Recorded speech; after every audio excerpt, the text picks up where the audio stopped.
नमस्कार, मैं विष्णु पारिक और इस समय मैं खड़ा हूँ एसएमएस मेडिकल कॉलेज। राजस्थान का ही नहीं बल्कि पूरे हिंदुस्तान में जिस मेडिकल कॉलेज की बड़ी प्रतिष्ठा है, एसएमएस मेडिकल कॉलेज अपने आप में एक ऐसा स्थान है जहाँ पहुँचना किसी भी बच्चे का सपना होता है। और बचपन में हमने बहुत सारे बच्चों को ये कहते सुनते हुए देखा है कि बड़े होकर के क्या बनोगे, तपाक से वो बोलते हैं डॉक्टर। सुनना बहुत आसान होता है पर उस सपने को जीवन में उतारने के लिए लंबा संघर्ष होता है, लंबी यात्रा होती है। कुछ मेरे साथ ऐसे होनहार बच्चे हैं जो हमारे मैट्रिक्स नीट डिवीज़न के माध्यम से होते हुए एसएमएस मेडिकल कॉलेज में पहुँचे हैं।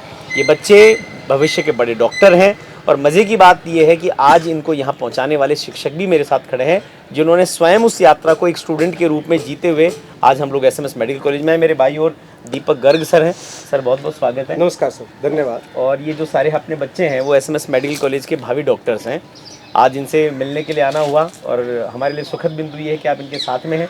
एक तो आप सबको बच्चों को बहुत बहुत बधाई कि आपका सपना था कि हम लोग डॉक्टर बने और वो भी राजस्थान के सबसे प्रतिष्ठित मेडिकल कॉलेज से बने। ये जब पूरा हो रहा है तो कैसा फील हो रहा है? सभी से पूछते हैं, पहले बेटियों से पूछते हैं। युक्ता कैसा लग रहा है? सर सबसे पहले तो बहुत बहुत थैंक यू बधाई के लिए, और बहुत अच्छा लग रहा है। पापा आर्मी बैकग्राउंड से हैं, वहाँ बड़े संघर्ष करते हैं उस सीमाओं पर। अब बेटी जो है वो ये सुनिश्चित करेगी कि लोग जो है अपने घर में बैठकर स्वास्थ्य को लेकर संघर्ष ना करें। जी सर। नीतू आप भी हैं, कैसा लग रहा है? सर अच्छा लग रहा है। कॉलेज अच्छा है? हाँ सर अच्छा है कॉलेज। खुशबू अच्छा लग रहा है सर। आपके साथ में सर भी आए हैं, मैं बच्चों से भी पूछूंगा। सबसे पहले तो बहुत बार ऐसा होता है कि कुछ रिश्ते ऐसे होते हैं जिनको हम कई बार अपनी भावनाएं व्यक्त नहीं कर पाते, पर आज आपके सामने वो कहते हैं ना, मौका भी है, दस्तूर भी है, सर भी सामने है। तो आप लोग सर को एक साथ थैंक्स बोलना चाहें तो बोल सकते हैं। Thank you sir. सर आपका क्या फील है? सर मैंने एक फेमस कवि से सुना था कि दो लोगों से कभी भी टेंशन नहीं लेनी होती है, एक तो जैसे डॉक्टर, एक भगवान। क्योंकि अगर भगवान नाराज होता है ना तो डॉक्टर के पास भेजता है, और डॉक्टर नाराज होता है भगवान के पास भेजता है। सही बात है। तो मैं ये कहना चाहूँगा, ये बच्चे बड़ी मेहनत से 60,000 से ज़्यादा क्वेश्चन प्रैक्टिस करके ऐसे कॉलेज के अंदर ये पहुँचे हैं, और अभी भी आगे भी इन्हें बहुत ज़्यादा मेहनत करने की ज़रूरत होगी इन्हें। जैसा कि मैं देख पा रहा हूँ यहाँ पे ये बच्चे बता रहे थे कि इनकी क्लासेस का टाइमिंग भी 8 से लेकर 4 बजे तक होता है, और ये काफ़ी हार्ड वर्किंग, आपके इनके चेहरों से भी नज़र आ रहा होगा कि सर ये काफ़ी मेहनत अभी भी कर रहे हैं। अभी भी जैसा मैट्रिक्स नीट डिवीज़न के साथ ये आए थे वैसी मेहनत ये आगे भी बरकरार रखेंगे। कुछ बच्चे फर्स्ट ईयर के हैं, कुछ सीनियर भी हैं। पहले सीनियर से बात करते हैं। लोकेश है और लोकेश हनुमानगढ़ से है। तो लोकेश, अब तो आप सीनियर हो, सीनियर होने का एक डेकोरम भी है और आपके जूनियर है। मजे की बात ये है कि आपके अपने ही साथी भी हैं। कैसा लग रहा है कॉलेज में? काफ़ी अच्छा लग रहा है, मतलब अच्छा है, ये आ गए हैं, सब लोग भी आ गए हैं। ध्यान रख रहे हो इनका? हाँ बिल्कुल, एकदम पढ़ाई में कोई दिक्कत होती है, खेल में कोई दिक्कत होती है, सबका ध्यान रखते हैं अच्छे से। पक्का? हाँ। सीनियर, क्योंकि मैंने सुना कॉलेज में सीनियर की थोड़ी सी जो है ना भूमिका सास की तरह की सी होती है, तो कठोर सास तो नहीं हो? नहीं ऐसा तो कुछ नहीं, बस डेकोरम के लिए थोड़ा सा करना पड़ता है, बाकी तो एकदम छोटे भाइयों की तरह रखते हैं इनको। निखिल नागौर से हो। जब नीट की प्रिपरेशन स्टार्ट करी तब सोचा था कि neat division, matrix neat division से होते हुए एसएमएस पहुंच जाएंगे? ऐसा सोचा तो नहीं था, पर रास्ते में चलते चलते पता चल गया कि हम मैट्रिक्स के साथ कहीं ना कहीं बढ़िया कॉलेज में पहुंचूंगा मैं। जैसे अभी आपने बोला कि देश का प्रतिष्ठित माना हुआ मेडिकल कॉलेज है एसएमएस, तो यहाँ पे आने के बाद सेटिस्फेक्शन है कि चलो एसएमएस में आ गया मैं। आपका क्या मानना है? मेरा सर यही है कि काफ़ी अच्छा कॉलेज है, घर के पास भी है, तो दिक्कत नहीं आती कभी भी कोई। सिटी लाइफ बहुत बढ़िया है सर यहाँ की, जयपुर की। कॉलेज सिटी में है, तो काफ़ी कॉलेज ऐसे होते हैं जो बाहर हो जाते हैं तो बहुत ज़्यादा दूर हो जाते हैं। सिटी लाइफ में क्या क्या एंजॉय कर रहे हो? सर सब कुछ ही कर रहे हैं, बाहर घूम वगैरह लेते हैं, स्पोर्ट्स वगैरह थोड़ा बढ़िया रहता है। सर जैसे अपन यूरोप जाते हैं तो यूरोप में क्या होता है कि यूरोप बहुत पुराना होता है और वो अपनी उस प्रतिष्ठा को सहेज करके रखते हैं। तो एसएमएस में भी आकर के इसके कैंपस को हमने घूम करके देखा तो ऐसा लगा कि इन्होंने अभी भी अपनी उस पुरातन संस्कृति को सहेज करके रखा हुआ है, क्योंकि शहर के बिल्कुल मध्य में है। और मैं समझता हूँ राजस्थान में तो शायद कोई, जितने भी बड़े डॉक्टर्स हैं, इवन देश या राजस्थान का मुख्यमंत्री भी बीमार होता है तो सीधा इनके हाथों में पहुँचता है। तो इसकी अपनी प्रतिष्ठा है। बच्चों को यहाँ तक लाने के लिए सर किस तरह की आपने घुट्टी पिलाई, क्या इनको मतलब आपने टिप्स दिए? सर सबसे पहले तो बच्चे का मेहनती होना बड़ा ज़रूरी है। इसके अलावा बच्चा बात माने, इतनी बात अगर हमें मिल जाती है तो उसके बाद हम संभाल लेते हैं। इनको एक बढ़िया सा कंटेंट इनको दिया जाता है, इनकी टेस्ट सीरीज़ वगैरह बड़े प्लान तरीके से इनकी टेस्ट सीरीज़ वगैरह करवाई जाती है जी। बाकी सर इनके जो डे टू डे प्लानिंग थी, स्टडी आवर्स थे, सभी टीचर्स का सहयोग, इनके फैमिली मेम्बर्स का सहयोग, सब स्टाफ का सहयोग, तो मैट्रिक्स नीट डिवीज़न ने सर यही एक मूल मंत्र इनको दिया है और इनको कामयाबी उसी से। दो बच्चे मेरे पीछे खड़े हैं। अनिल आगे आ जाओ थोड़ा सा। आशीष, ये दोनों बिल्कुल हमारे सबसे लंबे बच्चे हैं। अनिल और आशीष, कैसा लग रहा है बेटा? तो घर पे जैसे SMS आने के बाद में जाना हुआ बातचीत तो होती है? हाँ सर, लगभग 10-15 दिन में एक बार जब चले जाते पास ही है। अच्छा, ठीक है, सबको अच्छा लग रहा है। आपका आशीष कैसा एक्सपीरियंस है? अच्छा लग रहा है सर, बढ़िया लग रहा है। एक चीज़ मैं और पूछना चाहूँगा कि अब आप बहुत ईमानदार हो ना, मोडेस्ट मत होना। जब आप कोचिंग में होते हो तो आपको लगता है कि बहुत पढ़ाते हैं, बहुत मेहनत करवाते हैं।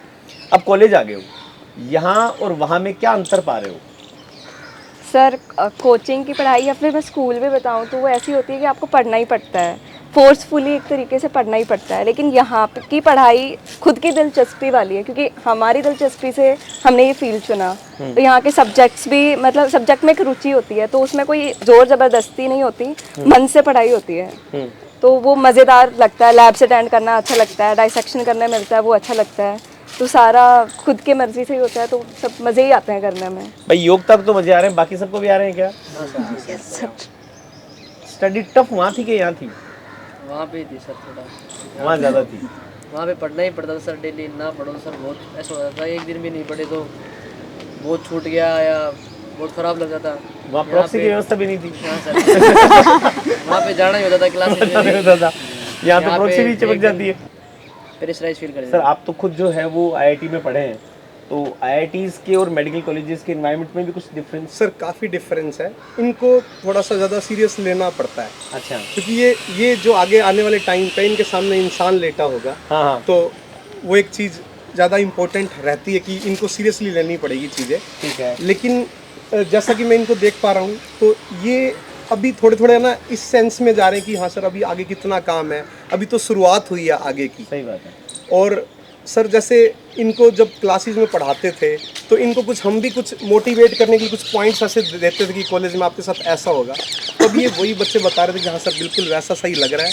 तो मैं तो इनसे ये पूछना चाहूँगा कि ये अपने जो जूनियर्स हैं उनको क्या कुछ कहना चाहें कि जिससे वो मोटिवेट होकर यहाँ पहुँचे। सर ने बहुत अच्छा सवाल पूछा है, क्योंकि देखिए इस वीडियो को आपके बहुत सारे जूनियर्स देखने वाले हैं, और उनको क्या होता है कि कोई आदमी किसी रास्ते से गुजर गया है तो उस रास्ते के कांटे, शूल, फूल सब पता होते हैं, और उसकी दी गई सीख आने वाले लोगों के लिए बड़ी अच्छी होती है। तो आप अपने जूनियर्स के लिए क्या मैसेज देना चाहेंगे? जूनियर्स के लिए तो पहले तो मतलब जो मैट्रिक्स के टीचर्स वगैरह फॉलो करने को बोलते हैं, स्टडी रूटीन फॉलो करना, और सबसे ज़्यादा संगति से मेंटेन करना। क्योंकि हमारे एकदम जो फ्रेंड सर्कल था ना, तो स्टडी वाला था, तो अगर एक बच्चा भी अगर एक दिन लेट हो जाता स्टडी करने में, तो हम 4 जने मिलके उसको बोलते थे भाई तू आज हमारे साथ लाइब्रेरी में आया नहीं था। तो वैसा रहता है। और अगर फ़ोन भी एक डिस्ट्रैक्शन होता है, जो मेरा भी बहुत हुआ था। फिर बाद में मुझे पता चला डिजिटल डिटॉक्स नाम का एक ऐप आता है, अच्छा, जिसको आप फ़ोन को कंट्रोल कर सकते हो। फिर बाद में कभी कभार तो 6-7-8 घंटे फ़ोन हो जाता था, लेकिन डिजिटल डिटॉक्स यूज़ किया ना, तो मेरा फ़ोन का यूज़ लगभग आधा घंटा या 15 मिनट ही हो गया ना। ये सर मैंने पहली बार सुना है ये। उसमें सर फ़ोन को एक निश्चित टाइम के लिए लॉक कर दिया जाता है, जिससे उस टाइम के बाद ही फ़ोन खुलेगा। इतनी देर तक बच्चा कुछ कर भी नहीं पाएगा पढ़ने के सिवा। अरे भाई अच्छी चीज़ है, मतलब ये सही है। मुझे लगता है तो सबको पता होनी चाहिए, अच्छी चीज़ है, क्योंकि रील्स का पता नहीं चलता स्क्रॉल होते होते। क्योंकि सर आजकल के टाइम में हम वैसे तो बच्चों को बोलते हैं कि आप इन टेक्नोलॉजी से दूर रहें, लेकिन फिर भी काफ़ी बच्चे वीडियो लेक्चर वगैरह के चक्कर में इनको अपना लेते हैं, पर फिर वो लेक्चर के अलावा दूसरे कामों में भी लग जाते हैं। तो उससे बचने के लिए एक तरीका ठीक है। ठीक बात है। आपकी कोई सजेशन, कुछ राय? मेरा मानना है तो कीपैड फ़ोन ही रखना चाहिए कोचिंग टाइम पे, तो क्योंकि ऐसी खास ज़रूरत पड़ती नहीं। जो टीचर ऑफलाइन मटेरियल दे रहे हैं, क्लासेस ऑफलाइन होती हैं, वो ज़्यादा बेस्ट होती हैं। ऑनलाइन लेते वक्त ही अब आपको ऐसा लगता है आपको आ रहा है, 1-2 दिन बाद वो सब कुछ गायब हो जाता है। ऑफलाइन काफ़ी लंबे टाइम तक हमारे दिमाग में भी रहता है।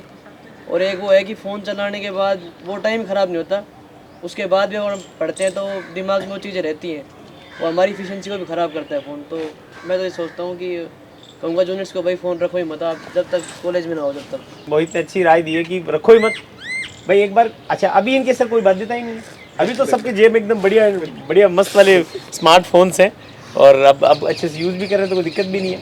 लेकिन आपका क्या सजेशन रहेगा? मैं तो यही बोलूँगा कि 1 या 2 साल की मेहनत है, उसके बाद पूरी लाइफ टाइम इंजॉयमेंट है, तो कोई टेंशन नहीं है। एक बार MBBS हो जाएगी तो कुछ तो हो ही गया बाद में जाके। सही बात है। 2 साल तो कम से कम अच्छे से मेहनत कर लेनी चाहिए उनको। आशीष? सर यही है, जो टीचर पढ़ाते हैं वो पढ़ते जाओ। और मस्त रहो। अनिल? जैसे अब सिलेबस तो हो गया, वो DTS चालू होगी तो DTS प्लान फॉलो करते हैं और मस्त रहो। तुम बहुत चुप हो कृष्ण, क्या बात है? कॉलेज में मतलब मज़ा आ रहा है कि नहीं आ रहा? जी सर आ रहा है। कोई टेंशन तो नहीं है ज़्यादा? नहीं सर। पक्का? क्या आप अपने जूनियर्स को कुछ मैसेज देना चाहोगे? सर यही है, टीचर्स को फॉलो करो, कंटिन्यू बहुत ज़रूरी है, कंसिस्टेंसी। कंसिस्टेंसी बहुत ज़्यादा ज़रूरी है। कॉलेज में भी ये बात ध्यान रख रहे हैं क्या, या बंक वंक मार देते हैं? बहुत सर कॉलेज लाइफ में चलता ही है, अच्छा, लेकिन इतना तो है कि भाई पढ़ना तो हमें यहाँ पर भी पढ़ना तो पड़ेगा। पड़ेगा ही पड़ेगा। बहुत अच्छी बात है। योगिता, तुम क्या कहना चाहोगी? सब मैं तो सबसे पहले उनको जूनियर वर्ड बोलना प्रेफर ही करूँगी। जूनियर जब वो बनेंगे जो नेक्स्ट ईयर कॉलेज में आ जाएंगे। अच्छा। अभी तो साथ ही जैसे ही मैं बोल के चलूँगी कि मतलब मुझे ऐसे लगता है कि सबसे ज़्यादा प्रॉब्लम उनको खुद के ऊपर कॉन्फिडेंस नहीं है और विश्वास में प्रॉब्लम होती है। मतलब कुछ ऐसे भी होते हैं जो कैपेबल हैं लेकिन उनके इस साल मार्क्स नहीं आ पाए, शायद डर के वजह से, तो शायद वो रीज़न है। तो मैं विश्वास वाला ही बोलना चाहूँगी कि खुद के ऊपर विश्वास रखो। मतलब करेज वगैरह पेपर प्रैक्टिस कर लो, लेकिन विश्वास सबसे ज़्यादा बड़ी चीज़ है। मेरे नहीं आते थे कोई अच्छे मार्क्स, मैं टॉपर वाली कैटेगरी में कभी नहीं आई, बट मुझे इतना विश्वास था कि हाँ हो जाएगा और फाइनल में तो अच्छे आएंगे। तो विश्वास मुझे लग रहा है मेरे साथ तो विश्वास वाली चीज़ थी। सर मुझे तो ऐसे लगता है कि मल्टीपल रीज़न करना चाहिए ज़्यादा से ज़्यादा जितना हो सके, क्योंकि लास्ट के टाइम में वही ज़्यादा काम आता है। मतलब जो आपको पढ़ा हुआ है वो तो हमेशा से याद होगा ही पहले से, लेकिन जो आपको नहीं आता है उसको आपको ज़्यादा से ज़्यादा रिवाइज़ करना चाहिए। खुशबू? पढ़ लो, पढ़ना है बस पढ़ लो, टेस्ट सीरीज को सही फॉलो करो। ऐसे इसको फॉलो करो। हाँ, मतलब आप सब लोगों को देख करके ऐसा लग रहा है कि जो अपने मैट्रिक्स की एक टैगलाइन है, जो शायद मैं बोलूँगा तो शायद आप मेरे साथ बोल भी पाएँ कि एग्ज़ाम चाहे कोई भी हो, बेस्ट तो मैट्रिक्स है। तो ये थे मेरे साथ में सारे बच्चे। तो ये हमारे SMS मेडिकल कॉलेज, जो राजस्थान का सबसे प्रतिष्ठित मेडिकल कॉलेज है, जहाँ पर जब भी राजस्थान का कोई व्यक्ति निराश्रित होकर के ये सोचता है कि अब मेरे को स्वास्थ्य संबंधी कहीं से समाधान नहीं मिल रहा, तो राजस्थान में भी उसको पहुंचना तो SMS मेडिकल कॉलेज में पढ़े हुए बच्चों के हाथों में जाना पड़ेगा, उन डॉक्टर्स के पास जाना पड़ेगा। ये सारे भावी डॉक्टर्स हैं, कोई फर्स्ट ईयर में है, कोई सेकेंड ईयर में है, और आने वाले समय में ये राजस्थान के आरोग्य को सुनिश्चित करने वाले लोग हैं। और मुझे खुशी इस बात की कि आज मेरे साथ में दीपक सर भी हैं, और इन्हीं के हाथों से पढ़ करके, इनकी गाइडेंस लेकर के बच्चे यहाँ पर पहुँचे हैं। तो ये हमारे लिए नहीं, ये जहाँ जहाँ के बच्चे हैं उन सारे क्षेत्रों के लिए गर्व की बात है, गौरव की बात है कि इन्होंने हमें ये सब करके दिखाया। बच्चों ने खूब मेहनत करी, ईश्वर इनको बहुत अच्छा डॉक्टर बनाए। ये सिर्फ डॉक्टर नहीं बने, ये डिसेंट डॉक्टर्स बने, ऐसे डॉक्टर्स बने कि जिनके हाथ में कोई अपना जीवन ला करके सौंपे तो निश्चित हो कि हाँ उसकी सही सार संभाल होगी। इनके अंदर मानवता का तत्व भी विकसित हो, ये भी बना रहे। और इनको बहुत बहुत शुभकामनाएं हम देते हैं और कामना करते हैं कि यदि आपके घर में भी ऐसा कोई बच्चा है जिसमें सामर्थ्यता है, जिसमें सपने देखने का सामर्थ्य है, ताकत है, और सपनों के लिए वो लागत देने को भी तैयार है। बच्चों ने कहा कि मोबाइल छोड़ना पड़ेगा, तो छोड़ने को तैयार है, तो मैं आपको आमंत्रित करता हूं कि आप मैट्रिक्स नी डिवीज़न में आइए। आपके सपनों को पूरा करने के लिए हमारी पूरी टीम जो है वो प्राण से लगी हुई है, और इसीलिए संभव हो पाता है कि केवल अपने 2 वर्षों की ही यात्रा में इतने सारे बच्चों को SMS मेडिकल कॉलेज में भेज करके मैट्रिक्स नीट डिवीज़न ने अपनी श्रेष्ठता को सिद्ध किया है। तो आइए आप और हम मिलकर के अपने डॉक्टर बनने के सपने की ओर आगे बढ़ते हैं। एक कदम आप बढ़ाइए, एक कदम हम बढ़ाते हैं, मिलकर के अपने सपने को पूरा करते हैं। और आप सबको बहुत बहुत शुभकामनाएं। Thank you खूब so अच्छा much. करिए, खूब पढ़िए, खूब मस्ती करिए। सर आपको भी बहुत बहुत धन्यवाद, बहुत बहुत शुभकामनाएं। Thank you.